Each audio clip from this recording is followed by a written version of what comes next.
Hallo und Servus bei einem neuen Video von mir. Ich bin heute in Kärnten unterwegs, und zwar im Lavantal, und möchte dir das Schloss Waldenstein zeigen und dir ein wenig die Geschichte davon erzählen. Wenn dich das interessiert, dann bleib einfach dran. Also, los geht's!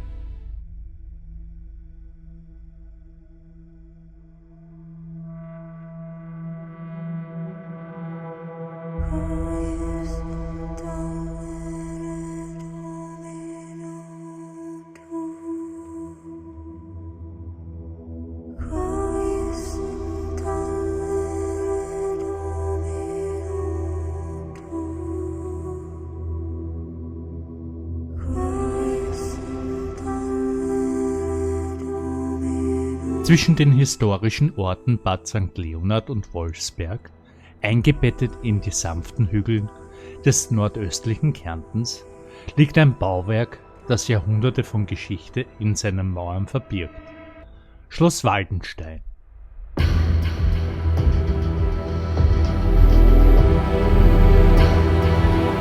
Ursprünglich als mächtige Burg errichtet, wurde es Zeuge von Glaubenskämpfen, Adelswechseln und dem Aufblühen der Industrie. Heute steht es leer, seine Pracht verblasst, doch seine Geschichten hallen noch immer wieder.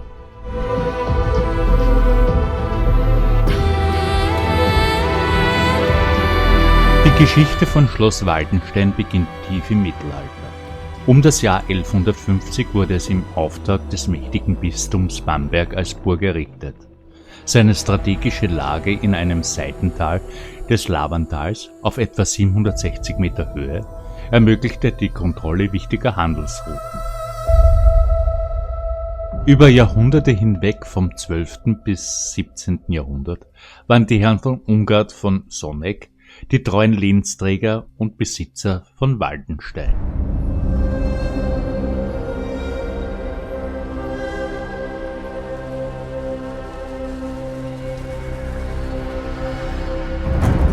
Es war diese Familie, die die ursprüngliche Burganlage prägte und weiterentwickelte.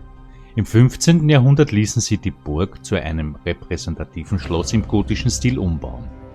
Diese Transformation spiegelte den Wandel der Zeit wider, von einer reinen Wehranlage hin zu einem Wohnschloss, das dennoch seine Verteidigungsfunktion behielt.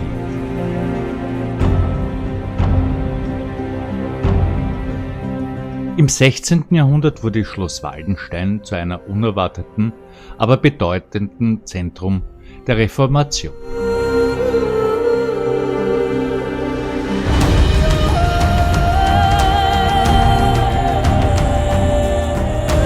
Besonders hervorzuheben ist Hans von Ungart, ein glühender Anhänger der neuen Lehre.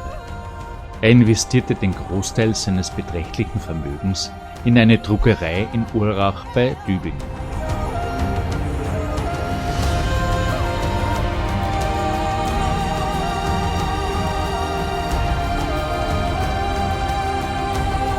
Dort wirkte Primo Stuber, der als Schöpfer der slowenischen Schriftsprache gilt, mit Hilfe von Georg Dalmatin. Sie übersetzten Luthers Schriften, um die umstrittene Reformationslehre in Tubers Heimat Slowenien zu verbreiten.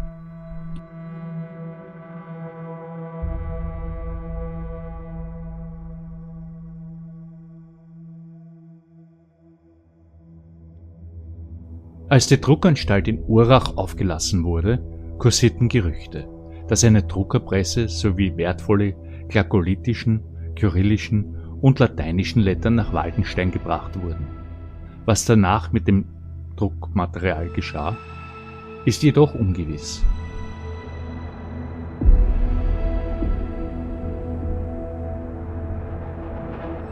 Eine Vermutung besagt, dass Soldaten Napoleons im 19. Jahrhundert, als sie Teile des Lavantals besetzten, die ungarische Druckerpresse nach Paris verschleppten. Hans Ungart, der die Reformation der Slowenen ermöglicht und finanziert hatte, verließ 1557 sein Heimatland Kärnten und zog nach Winteritz in Böhmen, wo er 1564 verstarb. Die Ära der Ungarns auf Waldenstein endete schließlich im Jahr 1607.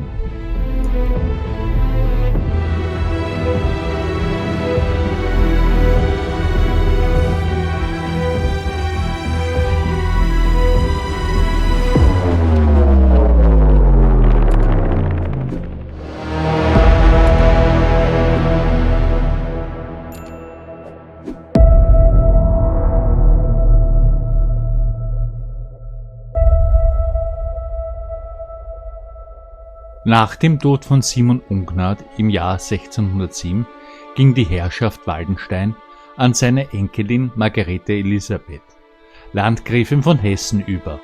Doch die ständigen Konflikte mit dem Grundnachbarn, dem Bistum Bamberg, waren ihr zu viel. So veräußerte sie Waldenstein im Jahr 1637 an den Bamberger Bischof. Dieser wiederum überließ es 1672 seinem Vizedom in Kärnten, Peter Philipp von Dernbach.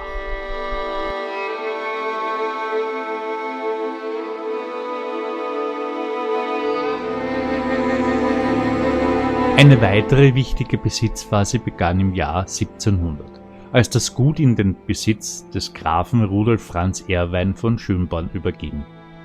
Er belebte das dortige Hammerwerk wieder und hielt das Anwesen bis 1754.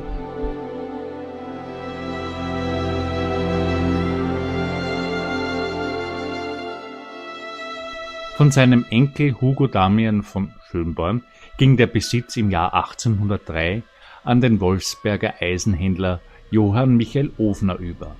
Der Kaufmann Friedrich Ludwig Westenholz besaß die Herrschaft anschließend von 1842 bis 1851.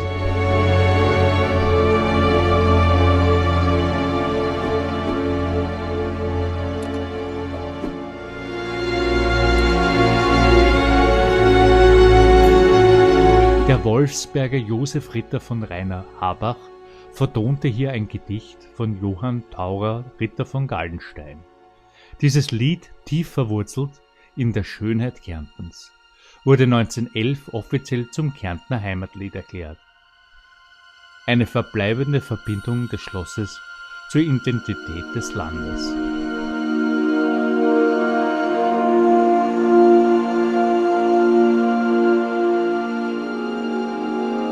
Das Jahr 1851 markierte den Beginn einer neuen Ära, als Graf Hugo Hanekel von Donnermark das Schloss erwarb. Er forcierte den alten Bergbau im Waldensteiner Graben, eine Aktivität, die bis heute Bestand hat. Noch immer wird dort Eisenglimmer abgebaut, ein wichtiger Rohstoff für hochwertige Metall- und Rostschutzfarben.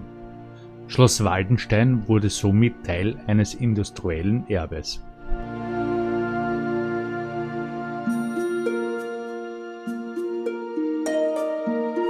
Im 20. Jahrhundert diente das Schloss nicht mehr als Adelssitz, sondern beherbergte Wohnungen für die in Waldensteiner Bergbau beschäftigten Arbeiter und ihre Familien. Ein Zeugnis einer Anpassung an die Bedürfnisse der Zeit.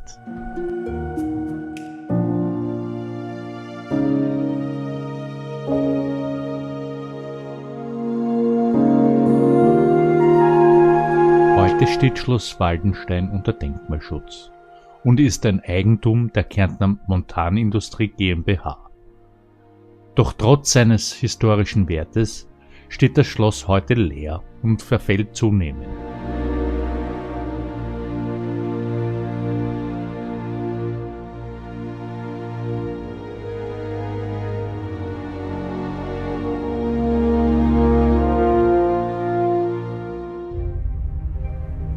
Schloss Waldenstein ist ein Spiegelbild der Kärntner Geschichte, von der strategischen Burg des Bistums Bamberg über das reformatorische Zentrum der Ungarns bis hin zur industriellen Erbe der Henkel von Donnersmarcks. Es ist der Ort, an dem das Kärntner Heimatlied entstand und an dem Familien in seinen alten Mauern eine neue Heimat fanden.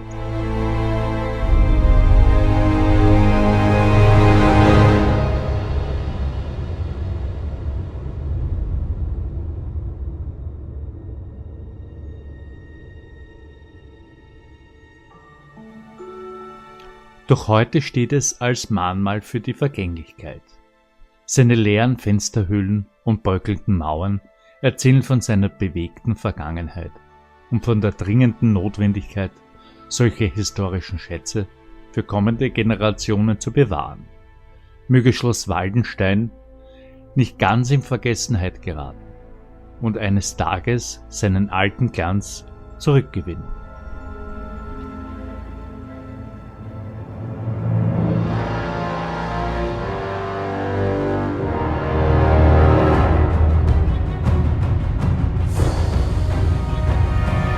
Ja, das war das Video von Schloss Waldenstein hier im Lavantal in Kärnten. Ich hoffe, das Video hat dir gefallen und du lässt mir einen Daumen hoch da, abonnierst meinen Kanal. Somit sehen wir uns beim nächsten Mal wieder. Ich freue mich. Bis zum nächsten Mal. Ciao, ciao. Dein Gotthard. Also, ciao.